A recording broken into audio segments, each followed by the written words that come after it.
Hello friends, Rudra here. So this is the economy section of current affairs.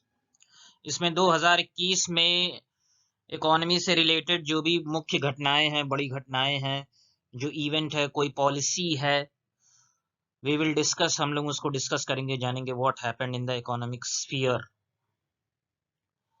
तो ये है Gujarat RBI की एक रिपोर्ट आई थी।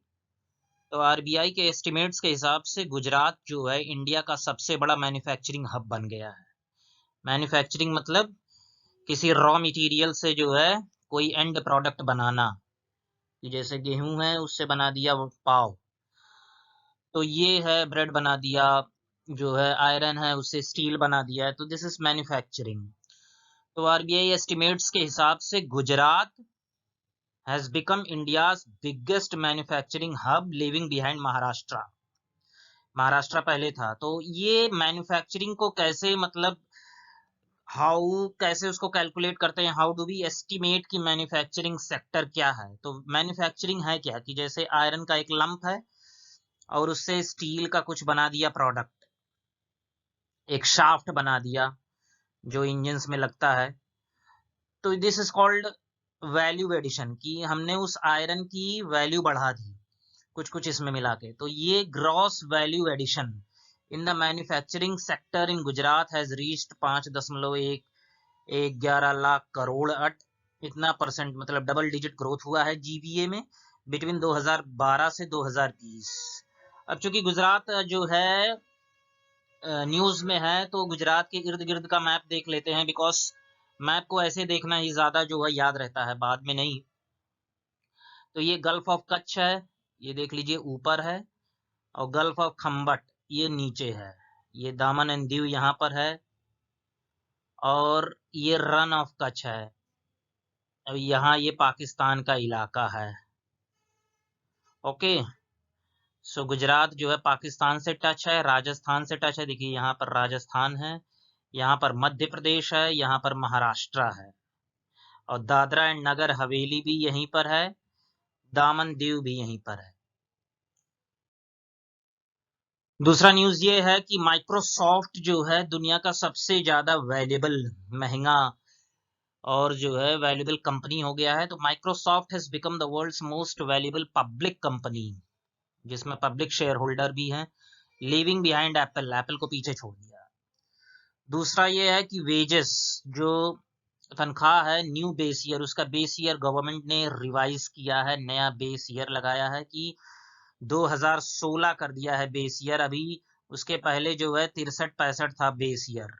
तो मान लो 100 नंबर अगर जो दे रहे हैं, तो वो अब 2016 में वेजेस जो था उसको दिया जाएगा।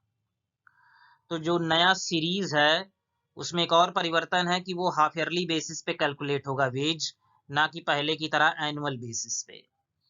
और 37 नए इंडस्ट्रीज जोड़ दिए गए हैं, हालांकि ये बहुत जरूरी, देखिए 1963-65 से लेकर आज तक, मतलब कि 35 15 20, मतलब 55 साल बीत गए, तो ये काफी जरूरी हो गया था। तो 37 नई इंडस्ट्री को इसमें जोड़ा गया है, जो है कवर्ड नहीं, 37 टोटल इंडस्ट्रीज कवर्ड हैं, 16 न्यू वंस हैं, 16 न्यू वंस हैं। इसमें कौन कौन से हैं? Textile sector, footwear, petroleum.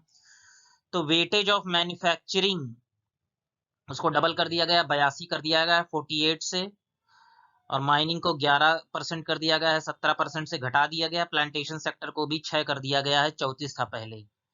तो ये नया सीरीज है वेजेस का। अब ये प्रीलिम्स पर्सपेक्टिव से ये इंपॉर्टेंट है बहुत, क्योंकि वर्ल्ड इकोनॉमिक आउटलुक रिपोर्ट कौन पब्लिश करता है? तो ये इसका आंसर होगा आईएमएफ। ये पूछा भी जा चुका है यूपीपीसीएस में या यूपीएससी में भी। तो आईएमएफ ने वर्ल्ड इकोनॉमिक आउटलुक रिपोर्ट जो है जारी किया है, और इट इज रिलीज्ड ट्वाइस, अप्रैल में, अक्टूबर में। तो ये एक स्टेटमेंट अगर जो दे देगा, तो ये this has to be remembered, इसको याद रखना बहुत जरूरी है, क्योंकि केवल इतने से नहीं काम चलेगा कि आईएमएफ ने जो है वर्ल्ड इकोनॉमिक रिपोर्ट जारी किया है, आउटलुक रिपोर्ट जारी किया है, बट ये भी कि ये ट्वाइस ईयरली है। तो इसमें ग्रोथ प्रोजेक्शंस होता है वर्ल्ड का, पूरे वैश्विक स्तर पर डेवलप्ड कंट्रीज का, डेवलपिंग कंट्रीज का, इंडिया और चाइना जो मेजर बड़े इकोनॉमीज हैं। तो पूरे वर्ल्ड का जो है ग्रोथ रेट फॉर 2021 है 5.9% और ये 2022 में उसका रहेगा 4.9%। डेवलप्ड कंट्रीज का 4.5%, डेवलपिंग का 6.4, 5.1। इंडिया का देख ली, इंडिया का इंपॉर्टेंट है कि 9.5 2021, अगर जो 2022 में पूछेगा तो ये 8.5 होगा। ये इंपॉर्टेंट है, ये डेटा 8.5 और वर्ल्ड लेवल पे 4.9। ये दो डेटा बहुत इंपॉर्टेंट है। और इसी रिपोर्ट में आया है कि इंडिया इज विटनेसिंग ए के शेप्ड रिकवरी। अब के शेप्ड रिकवरी क्या है कि जैसे ये के है, ये के है, इसका एक ब्रांच ऊपर जा रहा है, एक ब्रांच नीचे जा रहा है। मतलब कि इकोनॉमी के जो वेरियस सेक्टर्स हैं, इकोनॉमी के जो वेरियस सेक्टर्स है, सपोज जैसे मैन्युफैक्चरिंग है, एग्रीकल्चर है, सर्विसेज है, तो उन सबका अलग अलग ग्रोथ आ रहा है कि कोई ऊपर जा रहा है, कोई नीचे जा रहा है। तो इसे के शेप्ड रिकवरी कहते हैं कि डिफरेंट सेक्टर्स जो है डिफरेंट रेट्स से जो है रिकवर कर रहे हैं। और ये ऑर्गेनाइज्ड सेक्टर ही नहीं, अनऑर्गेनाइज्ड सेक्टर और ऑर्गेनाइज्ड सेक्टर, अनऑर्गेनाइज्ड सेक्टर के बीच की बात नहीं है, ऑर्गेनाइज्ड के अंदर भी जितने भी सब सेक्टर्स हैं उनके लिए भी ये लागू होता है, डेफिनेट पैटर्न नहीं है। ये न्यूज में है गिग वर्कर, तो ये गिग वर्कर का डेफिनेशन ही प्रीलिम्स में पूछ सकता है और मेंस पर्सपेक्टिव से भी पूछ सकता है GS3 में। सो ये ऐसे वर्कर्स हैं जो कॉन्ट्रैक्चुअल बेसिस पे जो है काम करते हैं कि जैसे जो एप्पल है, जो अमेजॉन है उसके प्रोडक्ट्स जो सप्लाई करता है, स्विगी है, जोमेटो है उसके प्रोडक्ट्स जो सप्लाई करते हैं। तो गिग वर्कर क्या है? Associated with online companies, short term contractors, freelancers, जो कंपनी के डिमांड के बेसिस पे अगर जो वर्कर मिल जाए और काम करें और पैसा लें और अपने जो है दूसरे काम को तलाशें, तो ये गिग वर्कर है, गिग इकोनॉमी कहते हैं। तो यहाँ पर एग्जांपल्स देख लीजिए कि जो बड़े प्लेयर्स गिग इकोनॉमी में कौन कौन है। उबर एंड ओला हैं, स्विगी, जोमेटो जो डिलीवरी सर्विसेज हैं, अर्बन हाउस जो है। तो इंडिविजुअल एम्प्लॉयड ट्रांजैक्शनली कि किसी एक पर्टिकुलर काम के लिए कि आप वहां चले जाओ, मेरा सामान दे दो, हम आपको पैसा देंगे। तो हालांकि एम्प्लॉयड है लेकिन कोई फॉर्मल रिलेशनशिप ऐसा नहीं है, लॉन्ग टर्म का परमानेंट रिलेशनशिप। तो ब्रेक डाउन अगर जो देखा जाए इंडिया का गिग फोर्स का, तो सबसे ज्यादा जो है हायर स्किल फ्रीलांसिंग है, जैसे आईटी, डिजाइन, मैनेजमेंट, इसका 42% हिस्सा है। फिर उसके बाद है आपका 19% जो है क्लीनिंग, माइक्रो टास्क, ये लो स्किल गिग वर्क है। तो 9 crore jobs, 90 million jobs could potentially added by the gig economy in the near future, और ये डेटा है। So this is very much in news. Fintech क्या है? फिन दो शब्दों से बना है, फिनटेक, फिन फाइनेंशियल और टेक टेक्नोलॉजी। तो मतलब कि विद फाइनेंशियल सर्विसेज की को देने के लिए अगर जो टेक्नोलॉजी का इस्तेमाल हो तो दैट इज कॉल्ड फिनटेक। तो ये शॉर्ट फॉर्म है फाइनेंशियल टेक्नोलॉजी का। तो अगर जो फाइनेंशियल सर्विसेज, जो वित्तीय सेवाएं हैं, अगर जो वो तकनीकी सहायता से प्रदान की जाएं तो उन्हें फिनटेक कहा जाता है। तो दिसंबर 2021 में इंडिया सबसे बड़ा बाजार के रूप में उभरा है, बिगेस्ट मार्केट के रूप में इमर्ज किया है फिनटेक का, चाइना को पीछे छोड़ दिया। वर्ल्ड इकोनॉमी इनइक्वालिटी रिपोर्ट 2022, तो इस रिपोर्ट के हिसाब से India is among the most unequal countries, कि इसके टॉप 1% जो रिच जनता है उसके पास 57% है नेशनल इनकम। मतलब कि 100 रुपया अगर जो पूरा देश कमा रहा है तो 57 रुपया जो है एक आदमी ले रहा है, 1%। और जेंडर इनइक्वालिटी भी राइज कर रहा है। तो share of female labour income in economy is 18%। तो आजकल प्रीलिम्स में केवल यही नहीं पूछता है कि कौन सा रिपोर्ट कौन सा ऑर्गेनाइजेशन निकाल रहा है, ये भी पूछता है कि इस रिपोर्ट में जो है जो एकदम बड़ी मुख्य बातें हैं जो ब्रेकिंग न्यूज की तरह हैं या जो मेन पॉइंट्स हैं वो भी पूछ लेता है। तो जेंडर इनइक्वालिटी भी राइज कर रहा है और इंडिया का जो है one of the most unequal countries है। तो जेंडर इनइक्वालिटी राइज कर रहा है। Share of female labour income in the economy 18%। अगर जो 100 रुपया पूरी जनता कमा रही है तो उसमें 18 रुपया ही महिलाएं कमा रही हैं, और lower than Asia 18%। India biggest wealth creator, तो सबसे बड़ा जो है संपत्ति सृजन करने वाली कंपनी, बिगेस्ट वेल्थ क्रिएटर कौन है? रिलायंस इंडस्ट्री। इसने जो है 9.6 लाख करोड़ रुपीस, 5 इसमें लिखा नहीं है, 5 सालों में जो है अपने ये रिकॉर्ड को इसने ब्रेक किया है। तो रिलायंस इंडस्ट्रीज इमर्ज किया है as a biggest wealth creator. RBI के 2 इनिशिएटिव्स हैं, वो क्या है, पीएम मोदी ने लॉन्च किया है। इसमें है रिटेल डायरेक्ट स्कीम की, जो है अब रिटेल इन्वेस्टर्स जो है गवर्नमेंट सिक्योरिटीज खरीद सकते हैं, both in primary and secondary markets. अब केवल ऐसा नहीं है कि बड़ी बड़ी कंपनियां ही खरीदेंगी या बैंक्स खरीदेंगे गवर्नमेंट सिक्योरिटीज, ट्रेजरी बिल्स वगैरह। अब रिटेल इन्वेस्टर्स भी खरीद सकते हैं, जो फुटकर भी जो है इन्वेस्टर्स हैं। और दूसरा इंटीग्रेटेड ओम्बड्समैन स्कीम। इंटीग्रेटेड मतलब कई बातों को जो है एक में जोड़ देना। तो इंटीग्रेटेड ओम्बड्समैन स्कीम, ओम्बड्समैन मतलब कि जो न्याय करे, आपकी जो है परेशानी दूर करे। ये इंप्रूव करेगा ग्रीवेंस रिड्रेसल मैकेनिज्म को। ये कस्टमर से कंप्लेन रिसीव करेगा। केवल बैंक्स के लिए जैसे पहले अलग सा एक पूरा प्रोसेस होता था कि वहां पर ग्रीवेंस जो है शिकायत दर्ज करने पर वो पर उसका क्या प्रोसेस होगा, बैंक का, एनबीएफसी का अलग होता था, पेमेंट सर्विस ऑपरेटर्स का जो है पेमेंट्स बैंक वगैरह का अलग होता था। अब सबको जो है एक ही में क्लब कर दिया है, और एक वन नेशन वन ओम्बड्समैन का जो है एक जो गोल है उसको प्राप्त करने के लिए एक इंटीग्रेटेड ओम्बड्समैन स्कीम। अब एक ईमेल आईडी होगा, एक एड्रेस होगा, एक वेबसाइट होगा, जहां पर आप ट्रैक कर सकते हैं, फाइल कर सकते हैं। तो customers will be able to file complaint, submit documents, track status, feedback एक सिंगल ईमेल एड्रेस से। तो जैसे कोई बैंक है और आपने उसके जो है शिकायत दर्ज की, और 30 दिन में अगर जो आपको कोई जो है वहां पर फीडबैक नहीं मिलता है, कोई ऐसा जो है आपका ग्रीवेंस जो है आपकी जो परेशानी है उसका निजात नहीं मिलता है, तो आप जो है सीधे इस प्लेटफॉर्म पे आके, या अगर जो मिलता भी है तो आप उससे संतुष्ट नहीं है, तो आप इस पे जो है इस स्कीम, इस ईमेल एड्रेस पे जो है इसके वेबसाइट पे जाके आप कंप्लेंट दर्ज कर सकते हैं।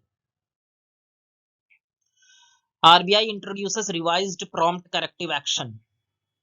प्रॉम्प्ट करेक्टिव एक्शन मतलब कि जिसका लोन ज्यादा हो गया हो, एनपीए, तो उसको जो है, या उसका गवर्नेंस जो है वीक हो, तो आरबीआई उसको पीसीए फ्रेमवर्क में डाल देती है। प्रॉम्प्ट करेक्टिव एक्शन त्वरित जो है उसका जो है कार्रवाई करती है प्रॉम्प्ट करेक्टिव। इसका काम क्या है, supervisory intervention of RBI over banks की। आरबीआई बैंक्स के जो है गवर्नेंस को सुपरवाइज करती है, और बीच बीच में जो है दखल देती है कि ऐसे नहीं वैसे करो एट एन एप्रोप्रिएट टाइम, ताकि जो है मार्केट डिसिप्लिन बना रहे। ऐसा नहीं है कि बैंक जो है अपने मन मुताबिक जो है लोन देता रहे, फिर उसके बाद बैंक बैठ जाए, तो इससे जो है जनता का नुकसान ना हो। तो ये जनवरी 2022 से जो है इफेक्ट में आया है रिवाइज्ड पीसीए फ्रेमवर्क। दूसरा जो prelims perspective as well as mains important है, वो इससे में भी आ सकता है, नेशनल मोनेटाइजेशन प्लान। मोनेटाइजेशन मतलब कि आपके घर में जैसे जमीन है, वहां आपने घर बनवा दिया और किराए पे दे दिया, तो आपको किराया मिलने लगा महीने का, तो इसे कहते हैं मोनेटाइजेशन। तो ऐसे गवर्नमेंट के कई सारे एसेट्स हैं जो खाली पड़े हैं, फालतू पड़े हैं, जैसे रेलवे स्टेशन ही है, तो वहां पर ब्रांडिंग लगा दिया, किसी प्राइवेट कंपनी का जो है एडवर्टाइजमेंट हो गया, वहां पेंटिंग करा दिया, तो एक तरह से वो मोनेटाइजेशन है। या गवर्नमेंट गवर्नमेंट की कोई बहुत बड़ी पीएसयू है, वहां जमीन खाली पड़ी है, तो वहां जो है उसको लीज पे दे दिया किसी प्राइवेट सेक्टर को कि यहाँ आप काम करिए और हमको पैसा दीजिए। तो ये ओनरशिप राइट्स नहीं दे रहा है, ये केवल लीज दे रहा है कि आप इस पर्टिकुलर काम के लिए जो है इन्वेस्ट करिए, फिर उसके बाद आपका काम हो जाए, देन यू लीव बैक, आप वापस जाइए, और वो जमीन, वो एसेट जो है हमारा ही है। तो एसेट जो है वो गवर्नमेंट का ही रहता है, बट उसका मोनेटाइजेशन हो जाता है। तो ये एक एफर्ट है सेंट्रल गवर्नमेंट का कि लिस्ट किया जाए जो गवर्नमेंट का जो इंफ्रास्ट्रक्चर एसेट्स है वो सेल किया जाए फॉर द नेक्स्ट 4 ईयर्स, 2022 से 25 तक। तो एक एस्टिमेट के हिसाब से इसकी वैल्यू जो है 6 लाख करोड़ है अगले 4 सालों में। तो NMP will unlock value in brown field projects. तो 2 तरह के प्रोजेक्ट्स होते हैं, ग्रीन फील्ड और ब्राउन फील्ड। तो ग्रीन फील्ड मतलब नए प्रोजेक्ट्स की जहां पहले से कुछ नहीं हुआ। अब ब्राउन फील्ड मतलब कि गवर्नमेंट का कोई पहले से ही ठप पड़ा हुआ है, जैसे कोई फैक्ट्री हो, तो उसमें कुछ कुछ इन्वेस्टमेंट चाहिए, मशीन बदल जाए तो फिर से वो चालू हो, तो ऐसे ये ब्राउन फील्ड है कि जहां गवर्नमेंट पहले से ही कुछ काम कर रही है लेकिन उसमें इन्वेस्टमेंट की जरूरत है। तो ये उस ब्राउन फील्ड प्रोजेक्ट्स में जो है उसकी वैल्यू को अनलॉक करेगा, जिससे प्राइवेट सेक्टर को बुलाएगा, उसको मोनेटाइजेशन राइट्स देगा कि आप इन्वेस्ट करिए, इससे इतना प्रॉफिट कमाइए, फिर उसके बाद चल जाइए। असेट नहीं बेच रहा है, ओनरशिप राइट्स नहीं दे रहा है। तो ये प्रीलिम्स में अगर जो पूछ ले कि ओनरशिप राइट्स भी ट्रांसफर है, नहीं, assets will be handed back to at the end of the transaction life। अब इसके कंपोनेंट्स क्या हैं? इसके कई सारे कंपोनेंट्स हैं, लेकिन 66% जो मेजॉरिटी कंपोनेंट्स है 66% वो क्या है? रोड्स है, रेलवेज है, पावर सेक्टर है। कि रेलवे में जो है प्राइवेट ट्रेन चला दिया, कुछ कुछ रोड्स में भी जो है प्राइवेट सेक्टर को बोला कि रोड्स बना दो आप, उसको बाद जो है 5 साल उस पे जो है टोल्स कलेक्ट करो, फिर उसके बाद आप चले जाओ। तो central guarantee on bad banks हैं क्या? ये कोई बैंक नहीं है, ये एक ऐसा इंस्टीट्यूट है जो है जो बैंक्स के जो लोन्स हैं जो एनपीए हो गए हैं, कि जिसका भुगतान नहीं कर पा रहा है कंपनी, जिसने लोन लिया हो, तो वो अपने ऊपर ले लेता है ये बैड बैंक, जिससे उसका एनपीए कम हो जाता है बैंक का, और उसकी जो है क्रेडिट बढ़ जाती है। तो क्रेडिट बढ़ जाती है तो उसका जो है असेट क्वालिटी बढ़ जाता है, तो फिर वो जो है सुचारू रूप से काम करता है। तो यूनियन कैबिनेट क्लियर किया है प्रपोजल का टू प्रोवाइड एनएआरसीएल को गठन किया गया था, इसको बनाया गया था national asset reconstruction company. Asset मतलब संपत्ति, रिकंस्ट्रक्शन मतलब उसको दोबारा से जो है फिर से कंस्ट्रक्ट किया जाए। Security of 30,000 crore. तो यूनियन कैबिनेट ने इस असेट रिकंस्ट्रक्शन कंपनी को 30,600 करोड़ रुपया दिया है, ताकि उसके ऊपर जो लोन्स हैं बैड लोन्स, उसका जो है निपटारा हो सके। तो ये गवर्नमेंट के तरफ से एक तरह से जो है वेवर कह सकते हो आप। तो एक गारंटी के रूप में कि बैड बैंक भी अगर जो बना तो वो बैंक्स का पूरा पूरा पैसा जो है नहीं ले पा रहा था। क्यों? क्योंकि उसे खुद ही नहीं लग रहा था कि इन सारे असेट्स पे जो है, जैसे मान लो गोदरेज ने कंपनी ने लोन लिया 1,000 करोड़ का, और फिर उसके बाद कहीं इन्वेस्ट किया और वो जो है ठप हो गया, वो चला नहीं वो प्रोजेक्ट। तो वो प्रोजेक्ट मतलब वो एसेट है, अब उसको नए तरीके से जो है उसको यूटिलाइज किया जाए, तो इसे कहते हैं रिकंस्ट्रक्ट। तो ये जो NARCL and national asset reconstruction company, ये ऐसे असेट्स को लेती है और अपने हिसाब से इसका यूज करती है। बट कुछ ऐसे भी असेट्स हैं जिनका यूज ये ऐसी कंपनी, ऐसे इंस्टीट्यूट्स भी सोचते हैं कि इसको कैसे किया जाए। तो वो एक तरह से एक सिक्योरिटी सेंट्रल गवर्नमेंट की तरफ से है कि आप इन असेट्स का जो है इस्तेमाल करिए, इनसे जो कुछ भी पैसा बन सके इसे कमाइए, हम आपको 30,600 करोड़ रुपए का गारंटी देते हैं। तो NARCL was created to lessen the burden of the banks by transferring their bad loans। ये प्रीलिम्स पर्सपेक्टिव से very very important Maharatna status मिला है power finance corporation. Power finance corporation central government ने अकॉर्ड किया है महारत्ना स्टेटस, और ये जो महारत्ना स्टेटस है ये 2010 से चालू हुआ। महारत्न स्टेटस जो है ये किसी कंपनी को तब दिया जाता है जब उसने पिछले 3 साल में लगातार 5,000 करोड़ सालीना पर एनम से ज्यादा का प्रॉफिट कमाया हो, या उसका टर्नओवर 25,000 करोड़ पर एनम हो एक साल में, या उसका नेट वर्थ जो है 15,000 करोड़ रुपया हो। तो ये 11वां स्टेट ओन्ड फर्म है जिसे जो है महारत्ना स्टेटस मिला। अभी तक 10 था, तो कुल मिला के टोटल 11 हो गया महारत्न स्टेटस। तो ये पूछ लेगा कि इनमें से कौन सी कंपनीज ऐसी हैं जिनको महारत्न, नवरत्न, मिनी रत्न स्टेटस दिया गया है। तो महारत्न याद कर लीजिए, क्योंकि ये याद करना ही होगा। 10 हैं, ज्यादा कठिन भी नहीं है। Bharat heavy electricals limited, petroleum से जुड़ा देखिए BPCL है, और हिंदुस्तान पेट्रोलियम है, इंडियन ऑयल है, ऑयल एंड नेचुरल गैस है। ये 4 तो पेट्रोलियम से ही जुड़े हैं। बाकी गेल भी कह लीजिए पेट्रोलियम से ये गैस है। फिर सेल, और फिर power grid corporation of India, power grid, national NTPC और कोल इंडिया लिमिटेड। तो ये 10 हैं। 11वां पावर फाइनेंस कॉर्पोरेशन है। वर्ल्ड बैंक की रिपोर्ट है रेमिटेंस पे। रेमिटेंस मतलब कि जो भी जनता बाहर गई है, सऊदी अरेबिया हुआ, गल्फ कंट्रीज हुए, रशिया हुआ, कहीं भी बाहर गया हो, US हुआ, तो वहां से वो जो हमारे सिटीजन्स जो है बाहर काम करके जो पैसा घर भेजते हैं इंडिया में, दैट इज कॉल्ड रेमिटेंस। तो वर्ल्ड बैंक की जो लेटेस्ट रिपोर्ट आई है वो है world banks remittance price world wide database. अब इंडिया का आया है कि $87 बिलियन रेमिटेंस में मिला है और इसे वर्ल्ड में पहला स्थान प्राप्त है, stands first in the world. कि पूरे देश में इंडिया ऐसा देश है जिसको सबसे ज्यादा जो है पैसा मिला है बाहर से। इंडिया के बाद चाइना नंबर 2 पे है, मैक्सिको 3 पे। 7 years ऑफ प्रधानमंत्री जनधन योजना। तो प्रधानमंत्री जनधन योजना को लॉन्च किया गया 2014 में 15 अगस्त। ये भी पूछ लेता है यूपीपीसीएस प्रीलिम्स में, और ये कई बार एक ना एक स्कीम पूछता है कि ये स्कीम जो है कब लॉन्च हुआ, ये कैंपेन कब चला। तो 2014 15 अगस्त में लॉन्च किया गया। अब इसका जो है 7 साल हो गया है। इसका इसका काम था इसका कि फाइनेंशियल इंक्लूजन, जो भी जनता बैंकिंग सेक्टर से अछूता है, बैंकिंग सेक्टर से दूर है, उसका कोई एक्सपीरियंस नहीं है, उसका बैंक अकाउंट नहीं है, और वह लोन उठाने के लिए अपनी ज़रूरतों के लिए मनी लेंडर्स वगैरह सेठ साहूकार महाजनों के पास जाते हैं पैसा लेने, वहां पर उन्हें हाई रेट इंटरेस्ट रेट पे ना दिया जाए, बल्कि बैंक्स के द्वारा एक ऑर्गेनाइज्ड वे में, एक तरीके से जो है उनको जो है लोन्स दिया जाए, और सारी सुविधाएं जो गवर्नमेंट देती है सर्विसेज, जो भी उसके पेंशन्स हैं, क्रेडिट इंश्योरेंस है, सेविंग्स डिपॉजिट्स की, उसका पैसा जो है कहीं दूसरे के यहाँ जमा ना करना पड़े। आज भी गांव में ये सब होता है, तो वो बैंक में जमा हो।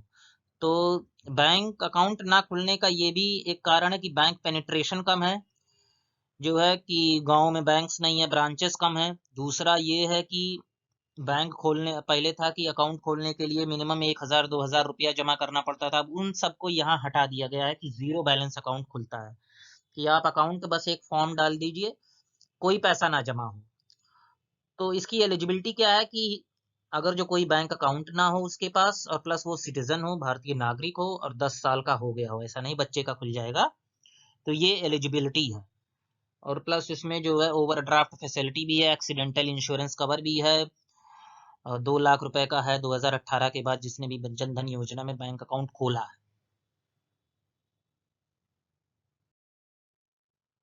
बाय नाउ पे लेटर, खरीदो अभी और पेमेंट बाद में करो, तो मतलब क्रेडिट कार्ड की तरह है।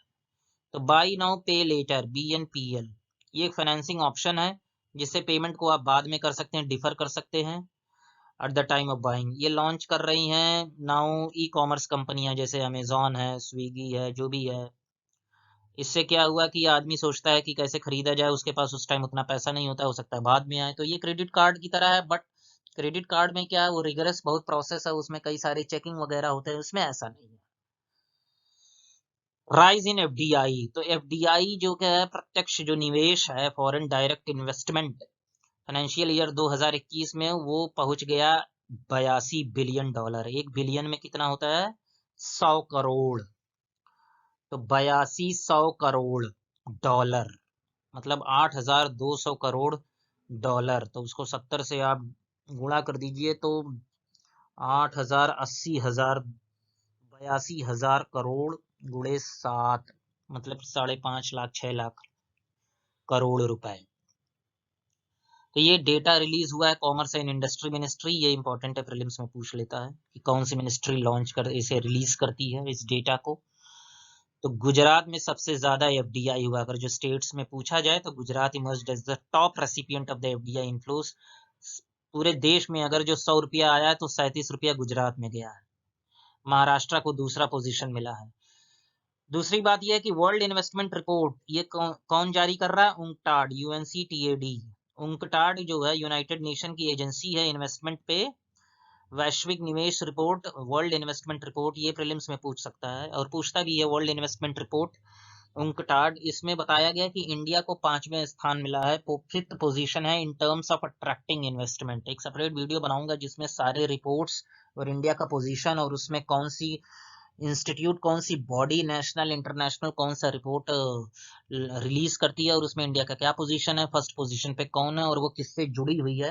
एक separate video will make. Global minimum corporate tax, तो फाइनेंस मिनिस्टर्स जो है G7 मेंबर्स के फाइनेंस मिनिस्टर्स की मीटिंग हुई और उसमें ग्लोबल मिनिमम कॉर्पोरेट टैक्स के लिए जो है बात छिड़ी और वहां पर ये एग्रीमेंट हुआ कि 15% ग्लोबल मिनिमम टैक्स रेट हुआ। तो ये क्यों हुआ, तो ये समझ लेते हैं कि इसका कंटेक्स्ट क्या है। इसका कंटेक्स्ट ये है कि जैसे कोई बंदा है कि उसका कंपनी है इंडिया में और उसका एक ब्रांच है मालदीव्स में, तो वो प्रॉफिट और इंडिया में मान लो सपोज है 25% जो है कॉर्पोरेट टैक्स की, अगर जो यहाँ प्रॉफिट हो रहा है तो 2500 रुपया अगर जो आप कमा रहे हैं तो 25 रुपया गवर्नमेंट को देना पड़ेगा। मालदीव्स में है सपोज 5%, तो या 0% जो भी है, 5% है, कम है। तो कंपनियां क्या करती हैं कि कमाती तो इंडिया में है लेकिन उनका ब्रांच हो है सपोज मालदीव्स में, तो वो दिखा देती हैं कि हमें उस ब्रांच से जो है फायदा हुआ है जो मालदीव्स में है, तो अपना प्रॉफिट जो है वो शिफ्ट करती हैं दूसरे देशों में जहां कॉर्पोरेट टैक्स कम हो। तो यहाँ पर वो जहां पर उनका बिजनेस होता है वहां पर वो टैक्स देने से बच जाती थी, तो ऐसा ये टैक्स हेवंस कहते थे, सेफ टैक्स हेवंस। तो ये बहुत ही ज्यादा यूज में लाती हैं कंपनियां टैक्स पेमेंट्स को बचने के लिए। तो G7 कंट्रीज ने इंश्योर किया है कि भले ही आपका बिजनेस कहीं से भी प्रॉफिट हो, किसी भी ब्रांच से हो, लेकिन जहां आपका ऑपरेशन चल रहा है, जहां पर ऑपरेशन हो रहा है, जहां पर आपका बिजनेस कैरी आउट हो रहा है जिस देश में, वहां पर आपको मिनिमम 15% टैक्स देना ही पड़ेगा। Now they can not evade this, अब इससे बच नहीं सकते। तो ये टेक्निकली इसको कहते हैं base erosion and profit sharing.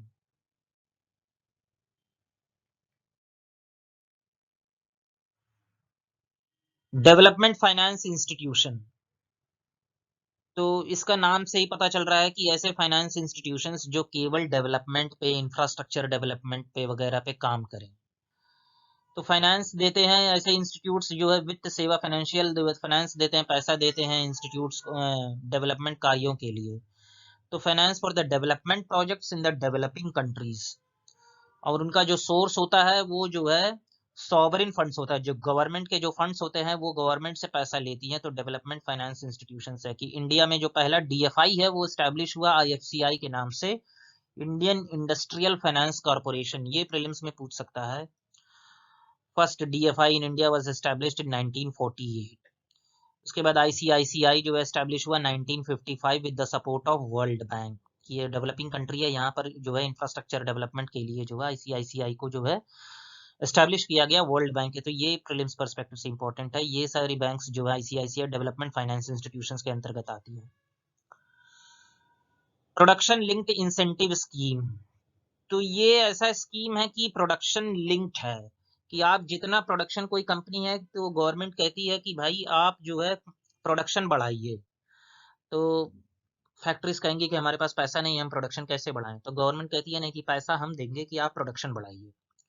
तो कैबिनेट ने अप्रूव किया है 13 सेक्टर्स के लिए, ताकि उनका मैन्युफैक्चरिंग और एक्सपोर्ट कैपेबिलिटी जो है बढ़े, उनका वैल्यू एडिशन बढ़े, एक्सपोर्ट बढ़े। उनका वैल्यू, जब एक्सपोर्ट्स बढ़ेगा, मैन्युफैक्चरिंग बढ़ेगा और उसमें वैल्यू एडिशन होगा, डाइवर्सिफिकेशन होगा, कई तरह के प्रोडक्ट्स बनेंगे, इन सब के लिए पैसा चाहिए। तो पैसा जो है वो गवर्नमेंट दे रही है ताकि वो उनका जो है बाजार जो है, उनका रीच जो है कई सारे कंट्रीज में जाए वो, और प्रॉफिट भी आवे। तो उसका बजट रखा गया है 2 लाख करोड़ अगले 5 साल में। तो ये फाइनेंशियल इंसेंटिव है, जैसे टैक्स रिबेट दे देगा कि टैक्स आपको कम देना पड़ेगा, एक्साइज ड्यूटी कम देना पड़ेगा, कस्टम्स, आप जो भी इंटरमीडिएट प्रोडक्ट्स ला रहे हैं जो फाइनल प्रोडक्ट में यूज होगा उसमें जो है टैक्स रिबेट्स मिलेगा, ड्यूटीज जो है कम होंगी। कोई जमीन चाहिए तो उसके लिए जो है प्रोसेस, जो प्रोसीजर है वो बहुत क्लिष्ट, कठिन नहीं होगा, डिफिकल्ट नहीं होगा। तो इससे क्या होगा कि इंसेंटिव से कंपनियां जो है, टैक्स रिबेट्स मिल रहा है तो उनका जो फाइनल प्रोडक्ट है वो बाजार में जाएगा तो सस्ता बिकेगा, सस्ता बिकेगा तो कंपटीशन बढ़ेगा, तो उनकी जो है प्रॉफिट बढ़ेगी, वो लोग ज्यादा खरीदेंगे। तो बेसिकली फायदा हो रहा है किसको? कंपनी को भी एंड कंज्यूमर को भी, जनता को भी। फास्ट टैग क्या है?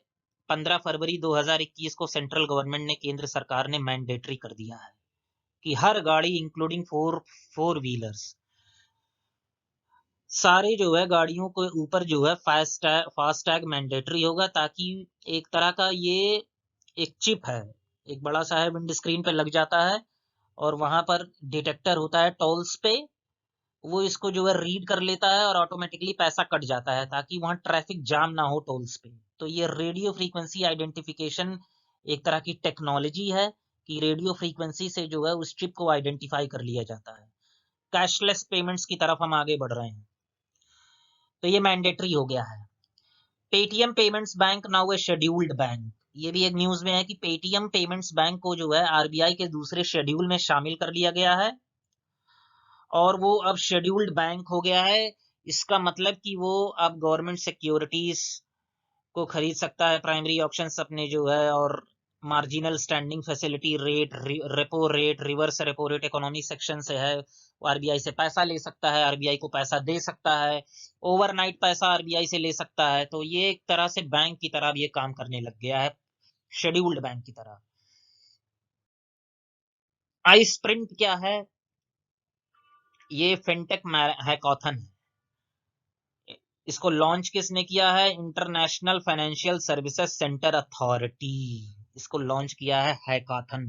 हैकाथन मतलब कि फिनटेक में नए आइडियाज के इसके एग्जीक्यूशन और इसके इम्प्लीमेंटेशन के लिए जो है एक कंपटीशन है, एक कंपटीशन है, उसको हैकाथन कहते हैं। और वो फाइनेंशियल टेक्नोलॉजी सेक्टर, मतलब कि ऐसी आइडियाज जो एग्जीक्यूट किया जा सके, जो ऐसी टेक्नोलॉजीज हों जिन्हें फाइनेंशियल सर्विसेज को और स्मूथ और अच्छा सुचारू रूप से जो है जनता तक पहुंचाने के लिए वो हैकाथन सीरीज है। आईएफएससीए ने जो है इसको लॉन्च किया है और ये श्रृंखला, ये सीरीज जो है इस वर्ष जो है फिनटेक्स पे बैंकिंग सेक्टर के लिए जो है आई स्प्रिंट 21।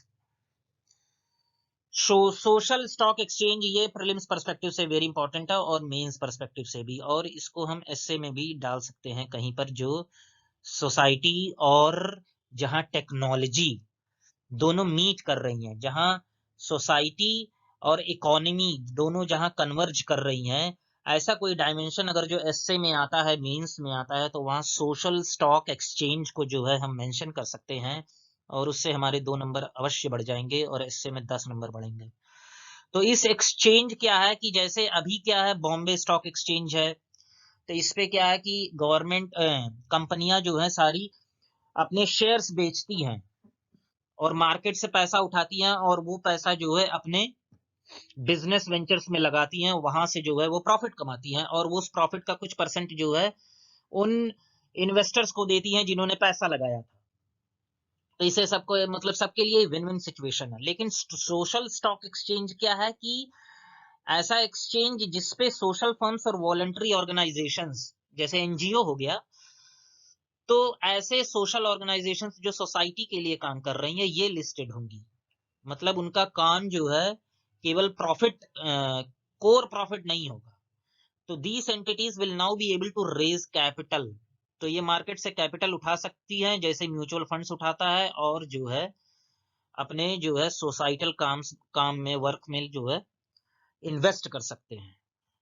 मतलब कि बहुत ही बड़ा काम है सोसाइटी के लिए और इकोनॉमिक एक प्रोसेस को यूटिलाइज करना एक जरिया है सोशल स्टॉक एक्सचेंज।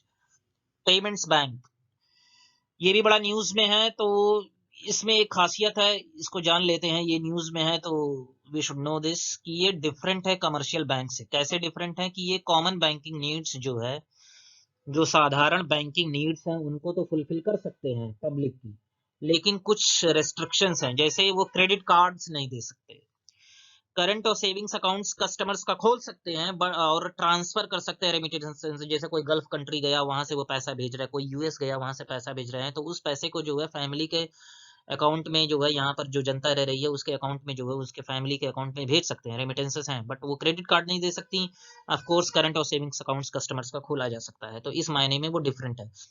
तो अगर जो प्रीलिम्स में पूछता है कि what payments bank can do, और उसमें एक ऑप्शन दे देता है कि they can issue credit card, तो नहीं, वो गलत है।